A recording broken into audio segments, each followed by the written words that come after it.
Muitas vezes nós convidamos Jesus para dentro da nossa casa, mas nós queremos falar para Jesus: ó Jesus, se tu não fizer isso, se tu fizer aquilo, se tu fizer isso, se tu não fizer aquilo, Senhor, eu não faço mais isso, eu não faço mais aquilo. Mas tem uma agora que está ali adorando, escutando, quietinha ali. E é sobre essas coisas que eu vou te falar nessa manhã. Preste atenção. Essa característica de Marta, ela é uma tipificação entre eu e você, muitas vezes. Mas como assim, pastor? Quantas vezes nós andamos ansiosos? Quantas vezes eu e você se preocupamos com outras coisas, com as nossas contas, com o nosso trabalho? Quantas vezes nós se preocupamos em que devemos fazer amanhã, os compromissos, e esquecemos de fazer igual Maria, que dá lugar primeiro ao Senhor? Quantas vezes a nossa ansiedade faz com que a gente se atropele? Não tem um dizer, né, aí no mundo, fala assim: colocar a carroça na frente dos bois. E é assim, Marta é assim, e essa é uma tipificação minha e sua. Quantas pessoas vêm sofrendo por ansiedade no mundo? Quantas pessoas conhecem a Jesus, convidam Jesus, mas não recebem? Quantas pessoas vivem assim todos os dias, conhecendo o poder de Deus, vindo na igreja, ouvindo o poder de a manifestação grandiosa, as experiências que nós temos com Deus, mas quando chega o problema para a nossa vida, nós se preocupamos com outras coisas. Poxa, mas amanhã eu tenho um boleto para pagar, amanhã eu tenho isso, amanhã eu tenho aquilo, amanhã eu quero fazer isso, amanhã se eu não fizer isso eu não consigo fazer aquilo. E nós esquecemos de priorizar a Deus. Colocamos as coisas importantes na frente da prioridade. E é sobre isso que eu venho falar nessa manhã. Sobre prioridade e coisas importantes. Tem muitas coisas importantes. Trabalhar é importante. Contas são importantes. O meu estudo é importante. Os meus compromissos são importantes. Mas a minha prioridade? Qual é a minha prioridade nessa manhã? Será que eu estou colocando Deus na frente das minhas coisas importantes? Ou será que eu estou colocando as coisas importantes na frente de Deus? Marta está falando para Jesus assim: ó Jesus, não te importas que eu faça tudo sozinho? Peça para que ela venha me ajudar. Sabe, Jesus está dizendo para ela assim: sabe, Marta, eu não estou aqui para dizer para ela que ela deve fazer aquilo que você está fazendo, mas eu estou dizendo agora, Marta, que você deve fazer aquilo que ela está fazendo. Sabe, é isso que eu estou te falando nessa manhã. Sabe, o que nós estamos colocando como prioridade na nossa vida? Será que as coisas importantes sobre a nossa vida estão tomando todo o nosso tempo, todo o nosso espaço? Será que as nossas preocupações diárias, e não que nós não devemos nos preocupar, não é isso que eu estou falando. Será que as nossas preocupações diárias não estão tomando todo o espaço de Deus na nossa vida? Quando eu prego sobre dízimo, eu falo: dízimo não é só dinheiro.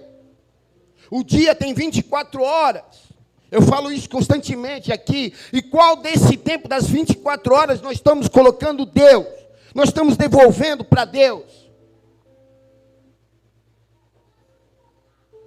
Porque se nós deixarmos, nós vivemos 24 horas nos preocupando apenas com as coisas importantes. Então eu falo assim: prioridade tem que vir na frente das coisas importantes. Em Lucas capítulo do número 7, a Bíblia vai falar que um certo Simão, um fariseu, convida Jesus para vir ceiar na sua casa. E a Bíblia, Jesus entra, ele é recebido, ele é colocado na mesa. E daqui a pouco a Bíblia vai relatar sobre uma mulher que invade a casa com vidro de alabastro, que é um perfume muito caro. E ela entra na sua casa, ela fica aos pés do Senhor, ela quebra aquele vidro de alabastro, perfuma os pés do Senhor, unge os pés do Senhor, e com as suas lágrimas, ela lava os pés do Senhor, com seus cabelos longos, ela seca os pés do Senhor, e a Bíblia fala que ela não para de beijar os seus pés. E a Bíblia vai falar também, que daqui a pouco esse homem, ele vai indagar no pensamento. Se esse homem fosse profeta mesmo, ele saberia exatamente quem essa mulher é. E a Bíblia vai falar que Jesus, ele vai ver o pensamento. Mas como assim? Jesus pode ver o nosso pensamento, ele é onisciente. Ele vai contar uma parábola naquela mesa, ele vai dizer assim, olha só, havia um credor e 2 devedores, um devia 50 denários, outro devia 500 denários. E ele pergunta para aquele Simão fariseu, quem mais foi perdoado dos 2 devedores? Ah, se é fácil, Senhor, aquele que mais devia. Aí Jesus vai dizer para ele assim, respondeste com sabedoria, porque aquele que é mais perdoado é aquele que muito me ama. Eu entrei na tua casa e fui convidado por ti. E entrei na tua casa, mas fui convidado por... E aí, o costume judaico vai dizer que quando um convidado era convidado, ele entrava na sua casa, a primeira coisa que você fazia era ficar na porta e dar um ósculo santo. O que, para quem não sabe o que é um ósculo santo, é um beijo no rosto.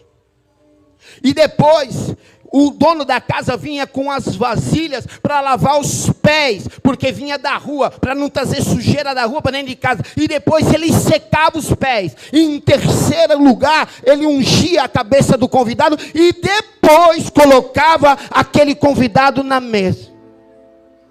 E a Bíblia fala que Jesus fala, entrei na tua casa e tu não cumpriu nenhum dos protocolos. Porém, essa mulher aí ungiu meus pés, lavou os meus pés, secou os meus pés e não parou de me beijar. Sabe, muitas vezes nós convidamos Jesus para entrar, mas nós não recebemos Jesus. Jesus está dizendo assim, sabe, eu quero ser convidado, mas eu quero que você me receba. Sabe qual é a diferença? Porque quando você convida Jesus, Jesus ele não interfere na tua vida. Mas quando você recebe Jesus como um convidado de honra, há interferência, há confronto na tua vida. Porque já não é mais você, é Ele.